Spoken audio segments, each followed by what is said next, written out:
Reka twongere tubasuhuze kandi tubahe ikaze kuri YouTube channel yacu Vumbura.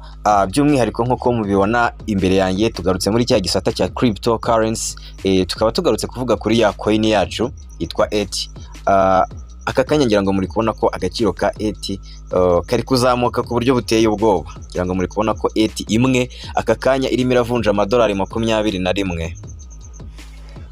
Aka kanya ushobora kuba uri kwibaza uti ese kuba ETH yazamutse mu gaciro ku buryo butangaje cyangwa ku buryo buteye ubwoba gutya bimfitiye akahe kamaro? Ngira ngo mwese murabisi ko iyi coin yitwa ETH ijya gutangira yatangiye ETH imwe iri kuvunja idolari rimwe. No kuvuga ngo ushobora kwibaza uti se kuba iyi coin yazamutse muri aka gaciro bifitiye iyihe nyungu, ni iki byamariye? Reka twirengagize amacoin baduhaye muri airdrop, usibye ko hari n'uburyo bwo gukora unlock ukayafungura ukaba waya tradinga cyangwa ukayabikura. Reka twibaze ku muntu wakoze icyo bita trading. Katwibaze ku muntu wakoze icyo bita trading, ubwo ndi kuvuga iyi trading yaha hasi. Umuntu waba warayikoze ni iki byaba byaramumariye? Iyi coin ikijya ku isoko nababwiye ko ETH imwe yavunjaga idolari rimwe. Nimba waragize umutima ukomeye, nge nta umutima ukomeye nagize icyo gihe, ko numvaga ko iyi coin wenda itazamuka mu gaciro. Yes, no kuvuga ngo ku mutima ukomeye wawe wabashije kuba wagura, tuvuge wenda urugero ama ETH y'amadolari 100. Weho ubwawe wabashije kuba wagura ama ETH y'amadolari 100 unyuze hano muri trading. Nimba waraguze ama ETH y'amadolari 100, aka kanya ETH imwe ikabiri kuvunja amadolari 21, fata amadolari 100 ukube ETH ukube 21.36, turaza guhita ubona amafaranga ufite mu madolari kandi ushobora kubikura. Ari nabyo tugiye gukora uyu munsi, tukareba uburyo ushobora kugura iyi coin ya ETH warangiza ukayigurisha ukanabikura ukabona cash zawe kuri mobile money. Okay guys, reka rero turebe icyo gikorwa uko kiza kugenda. Ikindi kintu turaza kuvugaho gato ni ikintu kijyanye na future trading. Ngira ngo murabizi neza ko kugira ngo coin yacu ibe unlocked nuko mugomba kuba mwatradinze binyuze muri future trading. Alright, icyo cyo murakizi. Kugira ngo ziriya coin dufite nkuko muri kubibona hanga, muri kubona ko ngiye maje kugeraho coin zigera muri 0.371 BTC arizo zingana na miliyoni 7,500,000. Aka kanya ntabwo aya mafaranga nayabikura kuko aralokinze. Aya mafaranga ari muri lock, ntabwo nayabikura. Uri kubona ko ETH ziregera kuri 338.9 zirarokinze. Hanyuma hari izi ETH muri kubona kuri available balance ni coin naguze ku munsi w'ejo. Ejo nanjye nafashe risk nkuko abandi bose bafata risk, nkuko nabonye abanya Nigeria bafashe risk, amenya Indonesia bagafata risk. Nashyizeho amadolari 10. Amadolari 10 yaje kunguka kuko nge naguze ETH kira amadolari 10 mu gihe ETH imwe yari kuvunja amadolari 9.6 cyangwa 7 hagati aho, irangije itumbagira muri 20 na nkuko muri kubibona. Ngiye kubereka uburyo rero utradinga ziriya ETH zawe ufite kuri available balance unyuza ahangaha. Nitumara kuzitradinga turazohereza kuri Binance. Ngira ngo musiko kuri Binance habaho P2P trading, aho ushobora kubikura amafaranga wari ufite ukayita uyohereza kuri mobile money. Ushobora kubikura ama crypto ukayohereza kuri mobile money. Ibyo ngibyo ni ibintu bizwi. Aka kanya rero hari umuntu uri kumbaza ati ese ETH nayigura? Kumbona yatumbagiye mu gaciro, ubu nayigura nkagura nk'utu ETH tungaye nkatubika? Ku giti cyanjye wenda kuri prediction zanjye zishobora kutaba impamo cyangwa zikaba impamo. Ntutungurwe wenda nk'ejo nujya kubona ukabona ETH imwe iri kuvunja amadolari 40 cyangwa 30 nangahe, kandi uyu munsi wenda wanze kugura. Ejo uzavuga uti yaba naguze ubu nanjye ayo nashyizemo abayikubye kabiri cyangwa kangahe. Ibyo byose ni decision zawe, kuko ngewe icyo mba ndi gutanga ni advice cyangwa kuvuga uko ibintu mbyumva. Ntabwo ari ngewe udesida icyo ugomba gukora cyangwa imyanzuro ugomba gufata. Guys, reka rero twere gutinda, reka tumanuke hano hasi muri trade. Muri trade ngira ngo murahabona hano hasi. Hano muri trade hanga niho ngiye kunyura kugira ngo trading cyangwa ngurishe ETH zanjye mbona amafaranga y'ama USDT. Alright, iyo umaze gukanda kuri trade ngira ngo muri kubona ko hano ahantu muhitondere niho ushobora kugurira ETH cyangwa ukagurisha ETH. Niho ushobora kugura ETH ukishyura ama USDT. Iyo ukeneye kubikura ngo ugurisha ama ETH bakaguha ama USDT.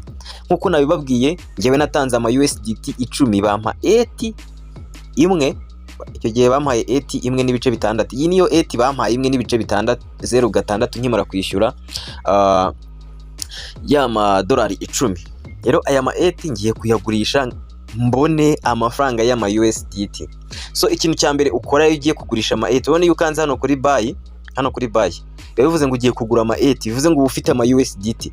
Nimba ukeneye kugura ama ETH cyangwa ukeneye kugura iyi coin kuri kano gaciro iriho kano kanya, ushobora kubanza ukagura ama USDT cyangwa ukohereza ama USDT kuri iyi wallet ya SuperX. Amara kugeza ama USDT ugahita ukaza hano kuri trade, ukaza kuri buy, ugahita ukanda hano handitse hano ugashyiramo ingano y'ama USDT wifuza kugura, kuko hano ufiteho available balance y'ama USDT ufite. Hanyuma warangiza ugakanda kuri buy. So ngiye kugurisha rero, ngiye kugurisha, niyo mpamvu ndi bukande hano handitse sell, right? Okay, simply and simplified. Nkuko muri kubibona, reka nze nkande ngiye kubanza nzamure kano kantu available balance mfite nize. Aya mafaranga ngiye kubanza yose nyazamure nkiri hano kuri amount, nyishyira hano kuri amount nkuko muri kubibona. Uri kubona ko amafaranga nari mfite kuri AVBL cyangwa available balance yose nyishyiza aha, ngiye gukanda kuri sell. Hanze sell bahise bambwira ngo order successful, uze ngo ndangije kugurisha. Noneho kugira ngo twemere ko twagurishije, ubwo nuvuga ngo twavuye muri ETH twagiye muri USDT. Deka turiho ama USDT duhise tugira, biraza kunsaba gukanda hano handitse buy nkuko muri kuhabona. Okay guys, ngira ngo muri kubona ko nkimara kugurisha ama ETH mpise mbona ama USDT 23 n'ibice 24. Guys, ibi bintu biratangaje. Ngira ngo nababwiye ko naguze ETH ejo nkatanga ama USDT 10. Ariko urabona nyuma yo gutradinga, yo gukora ino trade, kubuyinga no guseringa, uri kubona ko bampaye amadolari 23 n'ibice 2. Guys, ibi bintu birashoboka. Kanya tugiye kukwereka uburyo ushobora gutransfera aya mafaranga ukayavana kuri SuperX ukayajyana kuri Binance kugira ngo ujye kuyaseringa cyangwa kuyagurisha. Yes, simply noneho tugiye kuva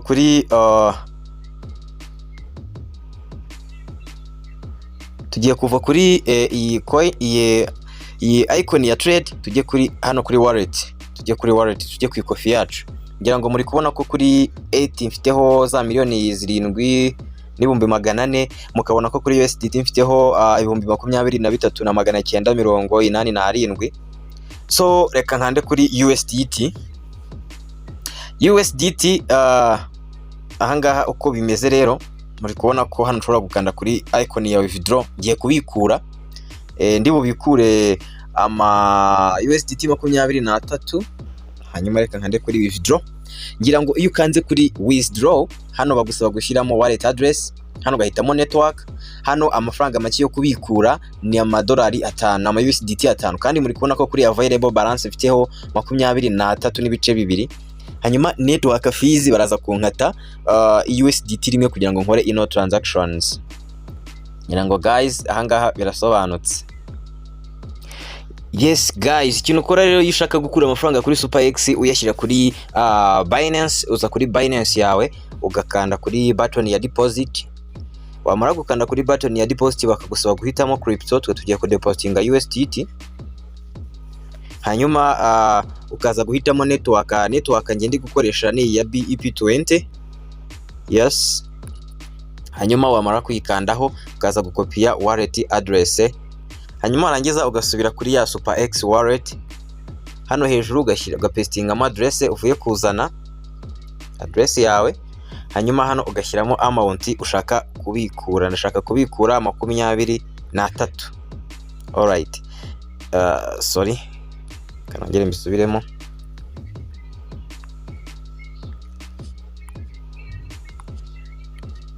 Yes, anga ndakeka biri clear. No kuvuga ngo amafaranga uri buri receiving kuri Binance ni USDT 22 kwa kuba baba bagukase imwe. Anga biri clear. Aha biri clear, ntabwo tubitindaho. Hanyuma wamara kubona biri clear ugahitwanda kuri button ya withdraw. Ariko mbere yuko nkanda kuri button ya withdraw, ngira ngo muri kubona ko kuri Binance yanjye nsanzwe mfiteho amadolari 27 yonyine. Reka tuze kureba uko bigenda nitumara gukora withdraw hano. Alright, hano ndahita nkanda kuri icon ya confirm. yes, nimara gukora confirm baransaba gukora ibintu bibiri. Cya mbere ni email verification, cya kabiri ni Google Authenticator. Google Authenticator ntekereza ko mwese murayizi. Ubwo abatazi Google Authenticator mwambwira nayo nkayibasobanurira nta kibazo. Google Authenticator hanyuma bakohereza nyine code kuri email, iyo code ukayikopiya nkuko nyikopiye gutya, hanyuma ukagaruka inyuma ugapestingamo code hariya hejuru, hanyuma ukajya kuri Authenticator yawe. Ubwo buri wese agira Authenticator yiwe, kanjye kuri Authenticator yanjye. Authenticator ni iyi Google Authenticator, hanyuma ugasangaho code baba bakohereje. Ubwo Authenticator ngiye nkoresha hariya ni iyi ngiyi yanditseho Ndagijimana Patrick 1. Ubwo reka ntegereze kano kabanze gashire bampe indi code kugira ngo itaza kuba expired. Alright, kadutegerezemo gato ngo bampa indi code, noneho mpite nyikopiya ndangiza nsubire kuri ya SuperX yanjye hano kiremo ya code bampaye. Nimara gushyiramo ya code nkande hano handitse submit. Yes, code bari kumbwira ko atariyo. Ubwo ndasubira kuzana code correct email verification. Nshobora kuba nabivanze, kanongere nsaba indi email verification. Okay, yes guys, ngira ngo muri kubona ko nyuma yo gukora ama verification bahita bakubwira ngo withdraw application has been submitted successful. Harakurikiraho ikitwa system processing. Barakubwira ngo withdraw is expected to arrive within 30 minutes. Bishobora kuba minota 30 cyangwa mbere yayo. Hanyuma level ya gatatu no kubwira ko withdraw yabaye completed. Amount ni ama USDT 23. Withdraw address ni iyi ngiyi. Okay guys, ubwo reka dutegereze tuze kureba ko amafaranga atugeraho kuri Binance. Ngira ngo hano muri kubona ko bahise bandika ngo USDT 22 zabaye completed. Yes, muri kubona ko transaction yacu yahise iba completed deja, bitaratwara n'iminsi n'igihe kirekire cyane, yabaye completed ako kanya. Reka tujye kureba muri Binance yacu turebe ko twarisivinze amount twagombaga kurisivinga.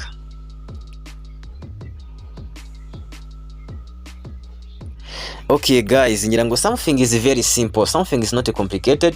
Ngira ngo muri kubona ko hano hejuru tugendeye ku ma email baduhaye, ngira ngo muri kubona ko kuri Binance twarisivinze 22. Ngira ngo musomye neza mwahita mubona ko tudepositinze kuri Binance ama USDT 22. Hanyuma kuri SuperX tukaba tubikuye ama USDT 22 akaba yoherejwe. Ngira ngo mwibuke ko badukase iri USDT rimwe. Ngira ngo reka tujye kureba no kuri konti ya Binance turebe ko ayo mafaranga yagezeyo.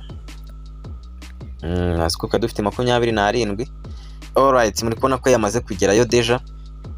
Muri kubona ko ahangaha twahise tugira 49 n'ibice 90 na bingahe. Muri kubona ko USDT ziyongereye mu mubare, nyine ibyo ni ibintu bihita byigaragaza. Guys, rero ukeneye guhita ubikura ari amafaranga yawe ukayabona kuri mobile money, icyo usabwa no guhita ujya hano kuri home ukajya muri P2P trading. Kujya muri P2P trading ngira ngo abo twabyiganye barabizi. Ukaza muri P2P trading, wagera muri P2P trading ugakanda kuri sell USDT, sell ukagurisha nyine. Then ukaza kubona abacuruzi bagiye batandukanye. Ushobora kugurisha n'uyu mucuruzi wa kabiri akakwishyura kuri momo yawe cyangwa kuri bank equity yawe.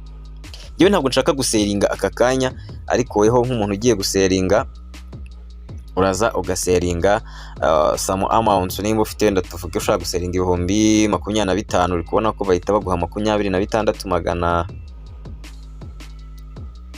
Ushaka guseringa ama USDT wenda 25, uri kubona ko baguha 26,570 nangahe. Aya ngaya ni receiving kuri mobile money. Guys, ntabwo nshaka guseringa, nagira ngo mbere ku buryo SuperX ikorana na Binance. Reka twisubiriye muri SuperX tujye kureba ibyaho, kuko akazi ko karakomeje, kwiga birakomeje. Okay guys, hanyuma ikindi kibazo abantu bakomeje kumbaza, bakomeje kugenda bambaza ngo ese izi 8 zacu ziri locked cyangwa izi 8 zifunze birashoboka ko twazikorera unlock tukaba twazibikura binyuze muri izo nzira tubonye unyura zo gutradinga uva muri 8 ujya muri USDT ukohereza USDT zawe kuri Binance ukabikura cash kuri mobile money. Ushoboye kuzanlockingura birashoboka uzifite ahangaha, zino 8 uzifite ahangaha wazibikura, ahubwo uburyo bwo kuzanlockingura cyangwa kuzifungura very complicated, niyo unlockinguye hafunguka duke cyane. So guys, aka kanya ntago nakugira inama yo gutangira gukora unlock kuko formula yo yonyine ihita kulimita ugasanga nimo koze trading hafungutse utu 8 duke cyane dukiya cyane. Ariko niba ushaka kubimenya ntago bigoye, nukuza hano muri future trading hano hasi, unyura hano muri future trading hasi, sorry gato, unyura hano muri future trading, hano muri future trading niho nyura iyo ukeneye unlockingura ama 8 yawe. Yes guys, muri future trading rero icyo ubusabwa nukuba wa depositinze nibura ama USDT 10 ahangaha. Wamara ku depositinga ama USDT 10 ahangaha uyafite uga trading. Gutradinga no gukora kuri open long ari byo bita buy cyangwa open short ari byo bita sell. No gupredictinga ko nk'iyi pair ubugiye gutradingiramo nuvuga ngo hano ubugiye gucuruza Bitcoin ariko amafaranga ufite ari ama USDT.